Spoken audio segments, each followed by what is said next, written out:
The chamber was big enough to hold a small city. Its walls were made of something that looked like glass but was harder than any metal humans had ever found. The light inside came from everywhere and nowhere at the same time. It was soft and cold and made everything look clean, like the inside of a place that had never known dirt or war or hunger. 11 seats sat in a raised circle at the center. Each seat belonged to a civilization. Each civilization believed it was important. Most of them were right, but not for the reasons they thought. The chamber was called the Hall of Accord. It sat aboard Nexus Station, which floated at the gravitational midpoint of the known galaxy like a jewel hung on nothing. Every major species had helped build it 200 years ago, when the idea of peace still felt new and worth celebrating. Back then, it had been a symbol. Now it was just a building where powerful people told other people what they could and could not do. I Am Sora sat in the upper gallery. She had been sitting there for 3 hours. She was a small woman with a calm face and eyes that missed nothing. She wore a gray diplomatic uniform with no markings, which was the kind of uniform people wore when they wanted to be forgotten. She had a small recording device hidden in the collar, but she did not need it. She remembered everything. Below her, the 11 ambassadors were finishing their speeches. They had been talking for most of the morning. They used long words and formal phrases, but what they were saying was simple. They were saying that humanity was a problem. They had been saying it for years in private. Today they were saying it in public, which meant they had already made their decision and were now just performing the reasons for it. Ambassador Velrath spoke last. He was tall and thin with gray skin and 4 fingers on each hand. His species, the VTH, had been part of the council since the very beginning. He spoke slowly, like a man who had practiced this speech many times and wanted to make sure every word landed the way he intended. He said that humanity had been given many chances. He said that humans had refused to reduce their weapons when asked. He said they had expanded into star systems without council approval. He said their behavior was unpredictable and their culture was aggressive, and that the peace of the galaxy could not be maintained while humanity continued to act as though the rules did not apply to them. He said the council had no choice. The vote was 9-2.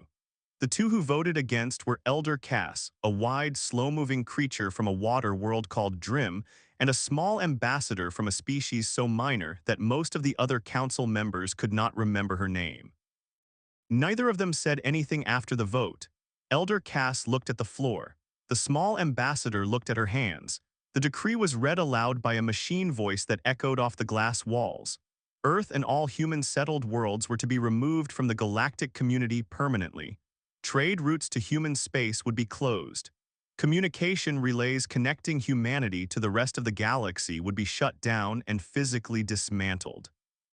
Any species caught trading with, communicating with, or assisting humanity in any form would face immediate economic sanctions and possible removal of their own council membership. Humanity was to be relocated peacefully if possible and forcefully if necessary to a region of space known as the Outer Veil, a stretch of dead stars and gravitational dead zones on the far edge of the mapped galaxy. The decree used the word banishment. It also used the word permanent. I Am Sora watched all of it. She watched Velrath fold his long hands together after the vote like a man completing a task he had been looking forward to. She watched Elder Cuss sit very still and stare at nothing. She watched the small ambassador quietly leave the chamber before the applause finished. Then I Am Sora stood up, smoothed her gray uniform, and walked out of the gallery without looking back. She found a quiet corridor 3 levels below the chamber and stood next to a water recycler and sent a full transmission to Earth. The message was encrypted in a format that looked like routine maintenance data. It contained everything: the speeches, the vote count, the exact language of the decree, and her own brief note at the end. The note said, "They did it. Proceed on Earth." The news arrived at different times in different places. It hit the public feeds in the early morning in most of Asia and in the middle of the night in the Americas. People woke up to it or stayed up watching it. Protests started within an hour in a dozen cities. Politicians appeared on screens looking angry or frightened or both. Commentators talked over each other. A crowd gathered outside the United Nations building in New York, and another outside the Global Assembly Hall in Nairobi, and another in the streets of Jakarta, and they all said roughly the same things, which were versions of "how dare they" and "what do we do now." In a building beneath Seoul there were no protests. It was not the kind of place where people protested.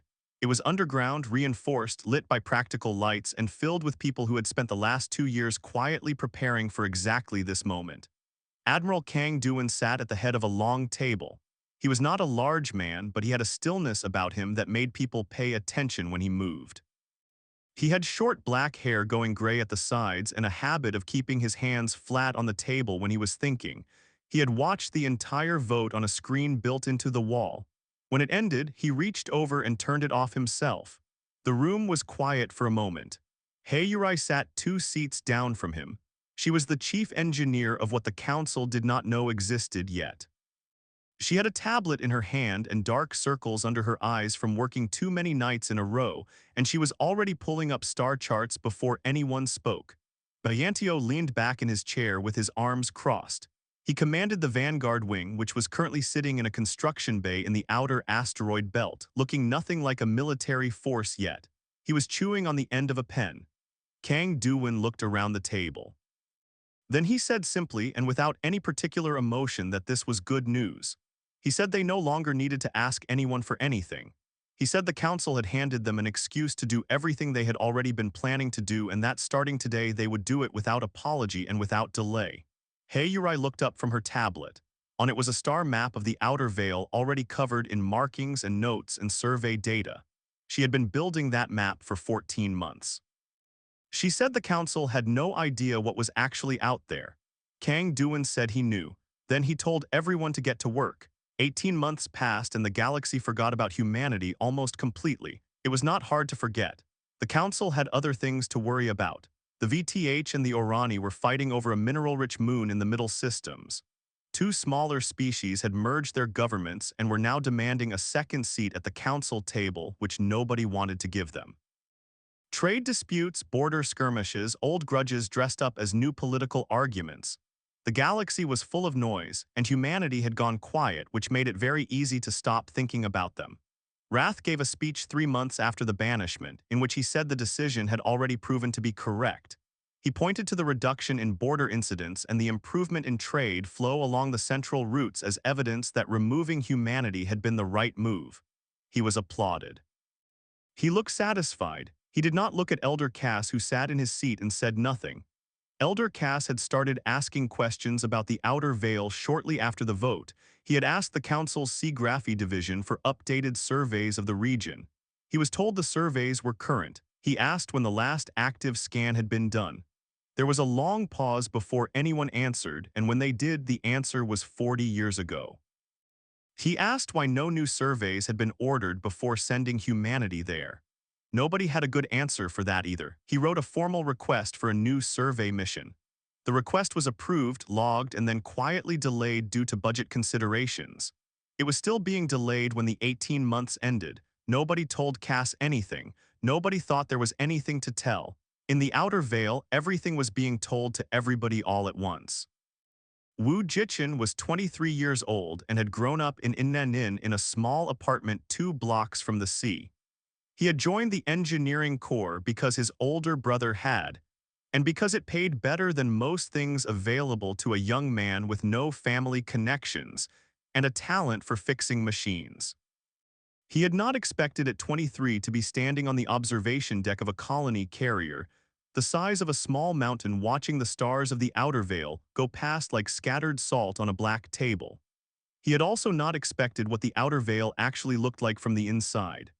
The council's maps showed it as gray, empty sectors drawn with no names and no markings, except the occasional notation for a gravitational hazard or a dead star.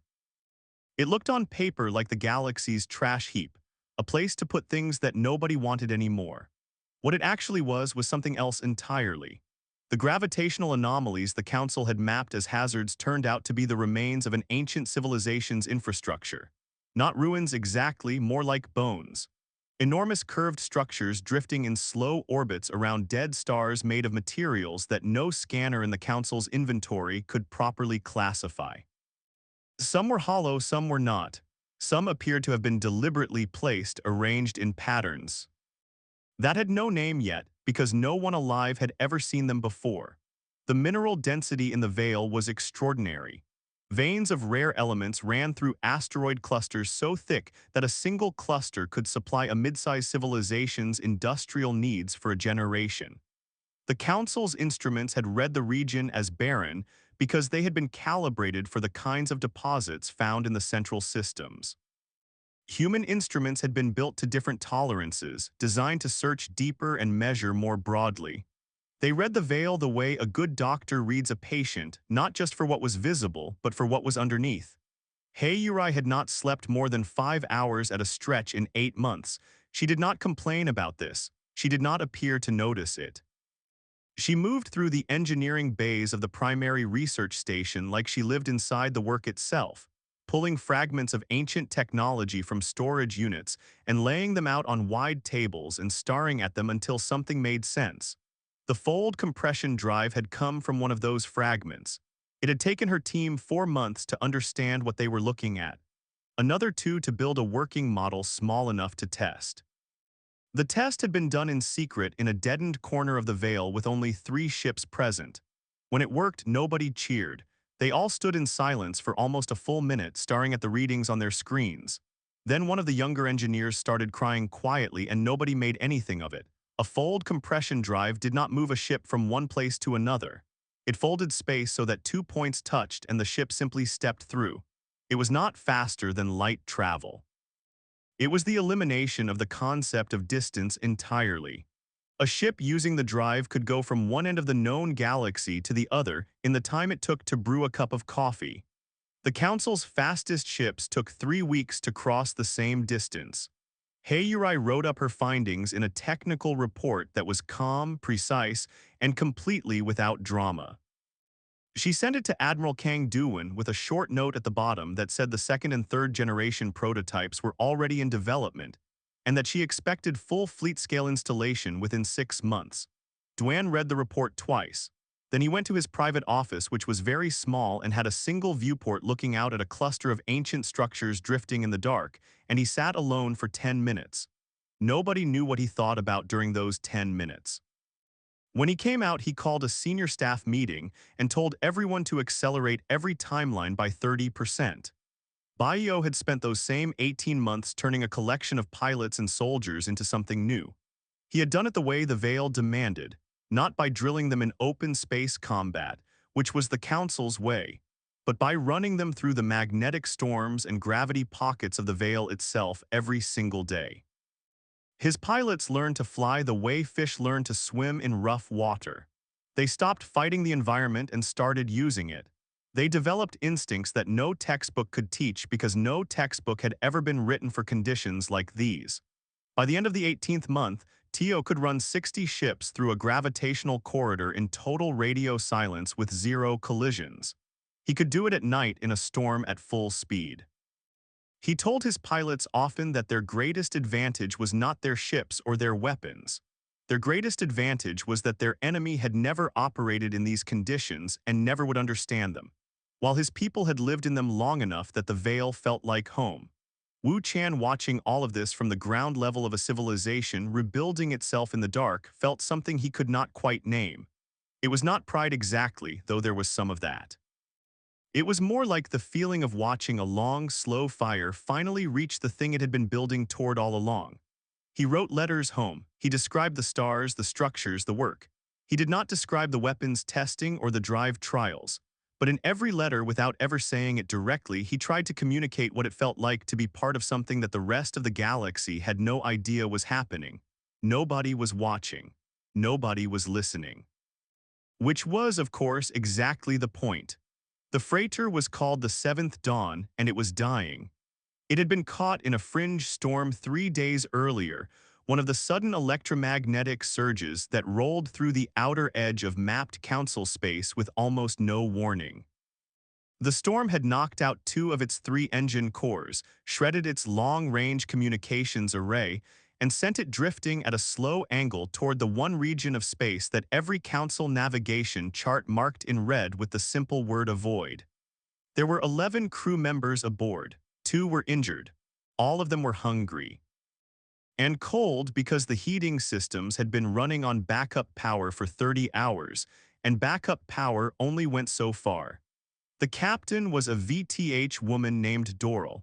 She had been flying cargo routes for 20 years, and she had never been afraid of space in the way that some captains were.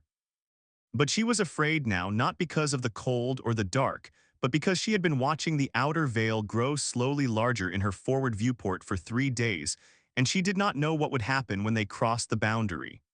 The chart said nothing lived there.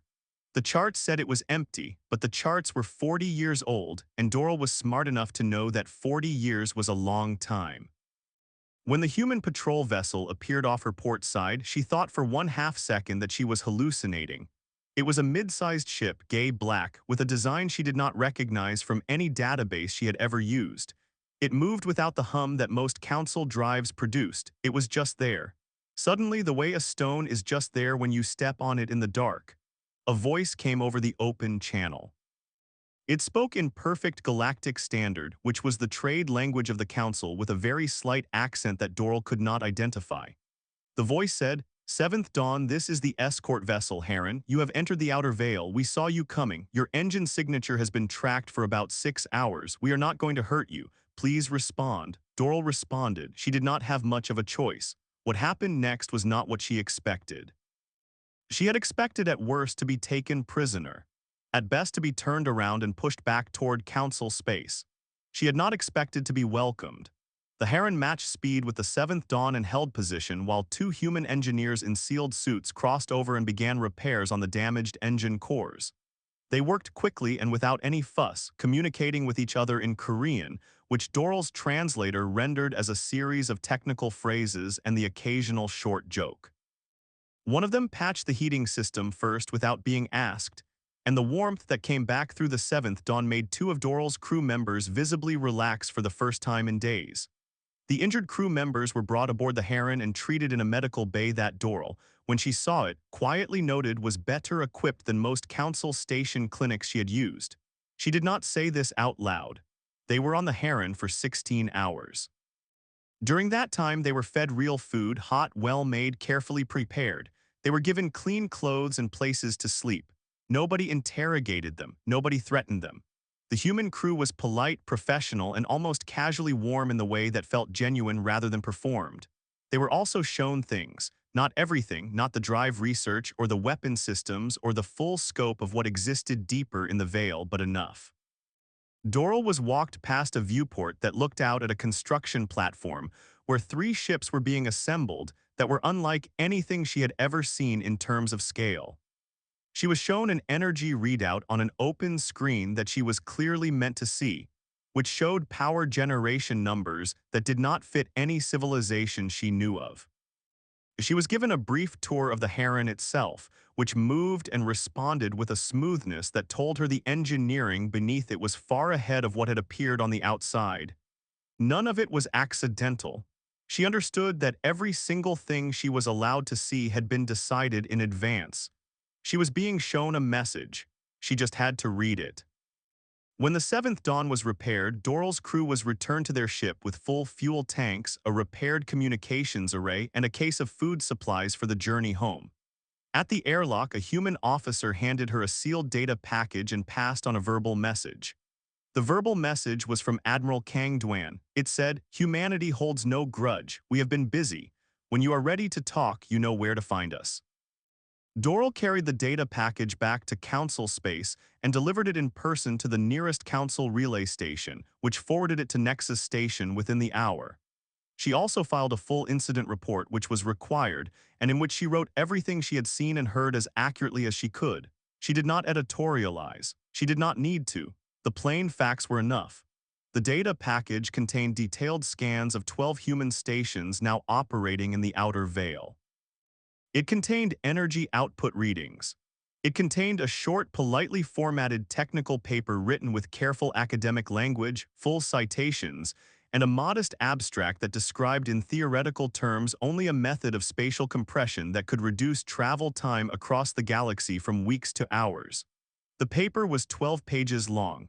By the 3rd page, the Council's top physicists, when they read it, LD began to feel a cold, specific kind of fear. Not because they could disprove it, because they could not. The council chamber on Nexus Station did not erupt immediately.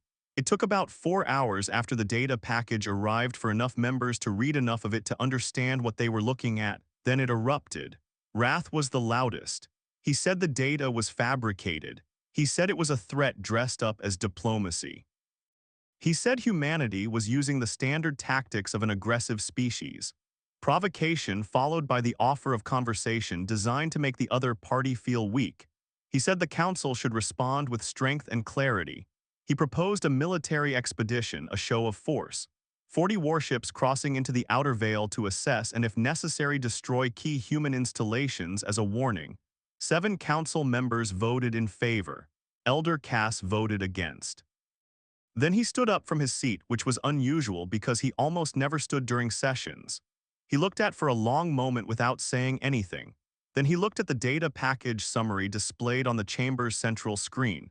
Then he said quietly enough that people had to stop talking to hear him that he wanted the record to show he had voted against this expedition and that he believed the council was about to make the worst decision it had ever made. Then he walked out. The chamber was quiet for a moment after he left. Then the talking started again. I am Sora, still deep in council territory under a false name and a false job and a face that almost nobody looked at twice. Watched all of it from a public gallery feed on a screen in a small room she rented by the week. She typed a single short message and sent it on a carrier wave buried inside routine network traffic. The message said, "They're sending 40 ships. Start the clock." In the Outer Veil, Admiral Kang Duin received the message in the early morning watch cycle. He read it once. He handed it to Bayantio, who read it and then smiled. The kind of smile that made people near him want to take a small step backward. Duan told him to get the fleet ready. Tio said it had been ready for 2 months. The Council Armada crossed into the Outer Veil on a Tuesday, which meant nothing to the universe, but was the kind of detail that Wu Jie-chan would remember for the rest of his life. He was at his station aboard the carrier Dawson when the long-range sensors picked up the 40 incoming ships. He watched the contacts appear on the display one by one like lights being turned on in a dark house. He had been awake for 6 hours already and had another 6 to go. He poured the last of his coffee into a cup, watched the screen, and said nothing. The rest of the bridge crew said nothing either. They had known this was coming. Admiral Kang Duin had briefed all senior staff 48 hours earlier in a room with no recording devices, speaking in the flat, practical tone he used when something important needed to be understood rather than celebrated. He had told them what was coming, what they were going to do about it, and what he needed from each of them. The briefing had taken 20 minutes. There were no questions at the end because he had covered everything. The Council fleet moved in a tight formation. 40 ships arranged in a standard Council assault configuration. 2 lead dreadnoughts at the front, flanked by cruisers with a screen of smaller escort vessels spread wide to cover approaches. It was a good formation by Council standards. It communicated confidence. It was designed to look unstoppable. Bayantio watched it approach on his tactical screen and said out loud to nobody in particular that the rear screen was uneven. He pointed to the upper right quadrant of the formation, where one of the escort vessels was running slightly out of position, tucked a little too far back and a little too far to one side to fit the standard pattern. That was not an escort vessel. It was a scout ship running silent, positioned to observe and transmit rather than fight. It was the kind of move a careful commander made when he wanted a second set of eyes that he thought the other side would not see. Tio told his communications officer to open a broad channel frequency. Then he leaned into it and spoke with a kind of calm that came not from indifference but from complete preparation. He told the Council fleet that they had been tracked since crossing the Veil boundary. He gave them the exact ship count. He told them about the scout hiding in the rear. He said hello to it by name using the vessel classification code visible on its hull signature, which he had been reading for the past 3 hours. The Council fleet went quiet for 40 seconds. Thenrath's voice came through on the command channel. It was controlled, but something underneath it was not. He identified himself, stated his authority under Council decree, and ordered all human vessels to stand down and withdraw from the vicinity of their stations while the Armada conducted its assessment. There was a pause on the human side, not a hesitation, a pause deliberate and measured like a breath before a sentence. Then Kang Duin's voice came through. He said he understood. He said he had no problem with assessment. He said they were welcome to look at whatever they wanted to look at. He asked only that they proceed calmly because this was after all a conversation between civilizations, and conversations went better when everyone was calm. Then he said that if Wrath would check his tactical display, he might notice something worth seeing. Wrath checked his tactical display. The Council formation had spent the last 12 minutes executing a standard surrounding maneuver on the nearest human station. A long-practiced arc of ships designed to cut off approach vectors and establish a dominant perimeter. It was something Council fleets had drilled hundreds of times. It took 12 minutes because the fleet was large and careful and methodical. The maneuver was nearly complete. Around the Council fleet, on every side, above and below, and to every flank, 60 human ships had appeared. They had not traveled to those positions. They had simply arrived there. No approach, no visible transit. One moment the space around the Council armada was empty and the next it was not. The human ship sat in place without moving, without weapons hot, without any aggressive signal whatsoever. Just present, just there in the same way that walls are there. The full compression drive left no signature that Council sensors could read. There was no flash, no energy spike, no shock wave, just absence and then presence. It was the single most disorienting thing that any of Bridge crew had ever experienced, and several of them made sounds that were later not included in the official record. Kang Duan waited a full minute before speaking again. He gave them the time because he wanted them to understand exactly what they were looking at. He wanted the reality of it to settle fully before he said anything because the words mattered less than the comprehension, and the comprehension needed a moment. Then he spoke. He said that he knew why they had come. He said humanity understood, and he meant that word without any edge to it. That when a civilization grew suddenly in a region that others had assumed was empty, it was natural and reasonable to want to know what was happening. He said he bore no ill will toward any ship in that formation.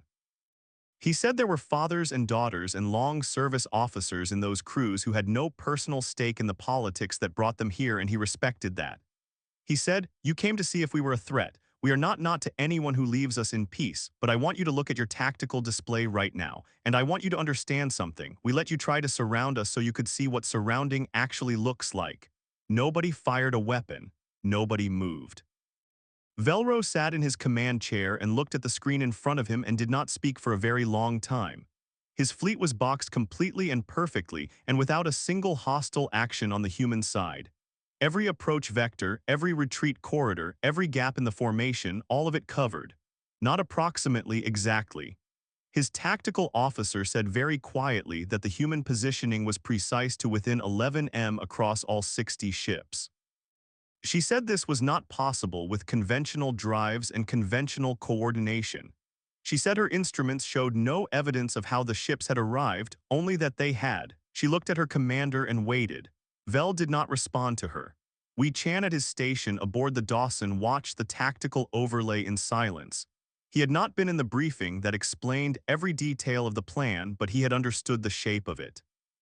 And now he was watching it happen exactly the way Duan had said it would. Around him, the bridge crew was professionally quiet. Nobody cheered. Nobody made a show of the moment. They had been trained by people who understood that the most powerful statements were the ones that did not need to be underlined. He thought about his family in inching. He thought about the night the banishment decree had come through and his mother had cried in the kitchen with the news screen on and the sound turned low as if turning it down made it less real. He thought about the crossing to the Veil, the months of work, the cold and the strange beauty of the ancient structures drifting outside his viewport. He did not feel anger looking at those 40 council ships. He had expected to. Instead, he felt something that he later tried to describe in a letter home and found he could not find the exact words for. It was something like the feeling of a long argument finally ending, not with shouting, with silence. The council fleet began to withdraw 40 minutes later.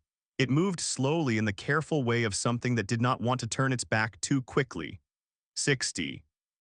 Human ships maintained their positions and watched it go without pursuit, without comment. When the last council ship crossed back out of the Veil boundary, Bayonio leaned back in his seat and looked at the empty space they had left behind. He said it had been a good day. Nobody disagreed. 3 months after the day in the Veil, I am Sora walked through the front entrance of Nexus Station without a disguise. She wore a clean white jacket with a small blue pin on the lapel, the new emblem of the Outer Veil Compact, which had been designed the previous month by a committee that spent 2 hours arguing about colors and 10 minutes agreeing on the shape. She carried a single document case and nothing else. She did not hurry. She walked the way a person walks when they have arrived exactly where they intended to be. She had spent 2 years on Nexus Station under a false name, working a minor administrative job in the communications relay department, watching the council from the inside. She had filed hundreds of reports. She had sat in gallery seats during closed sessions that the public was not supposed to know about. She had eaten meals in staff cafeterias and listened to council employees talk about their work the way people everywhere talk about their work, with a mix of pride and frustration and the particular kind of tiredness that comes from doing the same thing for a long time. She knew this station the way she knew her own apartment, every corridor, every shift change, every face. When she entered the Hall of Accord, the chamber was in session. She had timed it that way. The 11 seats were occupied. Various bureaucratic matters were being discussed in the slow, formal way of institutions that had been operating long enough to confuse process with purpose. Two ambassadors were arguing about a trade tariff. A third was reading something on a tablet under the table, which was not allowed but happened constantly. I am Sora walked to the central dais, the raised circular platform at the room's heart where formal declarations were made, and placed her document case on it. A chamber attendant moved toward her immediately, ready to ask her what she thought she was doing. She showed him her credentials. He stopped. She opened the case and placed a single bound document on the dais. Then she stood back and waited. The two ambassadors had stopped arguing. The one reading the tablet had put it away. All 11 seats were watching her now. She said her name clearly and her title, Special Envoy of the Outer Veil Compact. And she said that she was not there to negotiate, not there to apologize, and not there to ask for anything. She said she was there to extend an invitation, which was a different thing, and that the invitation was not only for the Council but for any civilization in the galaxy that wished to accept it. The document she had placed on the dais was the founding charter of the Outer Veil Compact. She summarized it briefly. The compact was an open coalition. Any species could join regardless of size, military capacity, or political history. There were no mandatory disarmament clauses. There were no cultural compliance requirements. There were no applications, no probationary periods, no loyalty tests. Members had full and equal access to Veil resources, Veil technology, and Veil infrastructure. In return, they agreed to 3 things. Do not attack other compact members. Do not allow your territory to be used to attack compact members. And resolve disputes through direct conversation before any other means. That was the entire charter. It fit on 4 pages. I am Sora said that the document was being transmitted simultaneously to every registered government in the known galaxy, which was true. It had gone out 6 minutes before she walked into the chamber, timed so that no one could stop it. Then she picked up her empty document case and walked back out of the Hall of Accord through the front entrance of Nexus Station and onto a shuttle that took her to a waiting human ship. She slept for 11 hours on the trip back to the Veil. The response came faster than almost anyone expected, except for Kang Duan, who had expected it exactly. 6 minor species signed within the first week. They were civilizations that the Council had tolerated rather than respected, small governments with no military weight, assigned minor trade roles, never given real seats at real tables. They signed because the offer was real and the terms were clear, and the Veil's resource access alone was worth more than anything the Council had offered them in the last 50 years.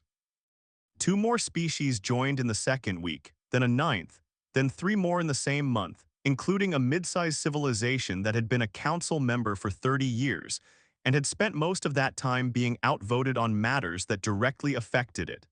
Elder Kaz submitted his resignation from the Galactic Council of 114 days after I am Sora's appearance in the Hall of Accord. His raise. Ignatian letter was 2 sentences long. The first sentence said that he had disagreed with the Council's direction for some time and that recent events had confirmed his concerns. The second sentence said he wished the remaining members well. He filed an application for compact membership on behalf of his people the following morning. The application was reviewed in the afternoon and approved without conditions by evening. The turnaround time was so fast that it became a small joke among the compact staff, which was still very small at that point, and working out of 3 prefab buildings on Vale Station Prime. Hayuri was not involved in any of the political work. She was busy. The second-generation fold drive was ready for full fleet installation, and she had 3 research threads running in parallel on the ancient Vale structures that she was not willing to slow down for anything short of an actual emergency. She attended one compact founding meeting, contributed exactly one opinion on infrastructure sharing policy, and then went back to her lab. Bayantio spent the 3 months running new joint exercises with the military units of the first compact members. It was careful work because the other species had never trained in the Vale, and their pilots were not used to the conditions. He was patient with them, which surprised people who knew him mostly by reputation. He said that a coalition force that could not function together was not a force at all, and that patience now was efficiency later. Wu Gi-chan was promoted during the 3rd month, not to anything dramatic, a senior engineering position on the Dawson with a small increase in quarter size and a new set of responsibilities that kept him busy in exactly the way he preferred. He wrote a letter home the night of his promotion, a longer one than usual. He tried to describe what the Vale looked like now with ships from 9 different civilizations coming and going from the station with construction platforms running day and night with the ancient structures in the distance slowly giving up their secrets to Ha-Yurai's teams. He said it felt different from how he had expected victory to feel.